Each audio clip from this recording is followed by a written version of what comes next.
उमरकोट में मौजूद 15 गर्ल्स हॉस्टलुनि में 160 खां वधीक ॿाहिरिनि इलाइक़नि जी शागिर्दियाणियुनि जी रिहाइश हुजण जा इतला मिलिया आहिनि। जहिड़े त एतिराज़ जोॻियुनि वीडियोज़ जी रिकॉर्डिंग वारे इंकशाफ़ बाद अक्सर शागिर्दियाणियूं हॉस्टल ख़ाली करे वयूं आहिनि। इन हवाले सां मिलियल इतलाउनि मूजिबि गर्ल्स हॉस्टल में मुबैना तौर शागिर्दियाणियुनि जो एतिराज़ जोॻियूं वीडियोज़ रिकॉर्ड करे जिनसी तौर हिरासा करण वारे मामले बाद ज़िले इंतिज़ामिया में थिरथिलो मची वियो आहे। DC ऐं SSP उमरकोट पारां जोड़ियल ॿिनि धारदार जांच कमेटियुनि जा 3 ॾींहं मुकमल थियण बाद अॼु रिपोर्ट पधरी थियण जो इम्कान आहे।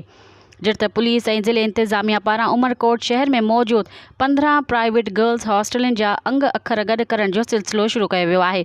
पुलिस ऐं इंतिज़ामिया मूजिबि उमरकोट शहर में दुआ फ्रेंड्स ऐं मारवी सिंध अमड़ समेत मुख़्तलिफ़ नालनि जा 15 गर्ल्स हॉस्टल मौजूद आहिनि। हर हॉस्टल में 60 खां 40 ताईं मुख़्तलिफ़ शहरनि ऐं ज़िलनि जूं शागिर्दियाणियूं तड़सियल हुजण जा इतला आहिनि।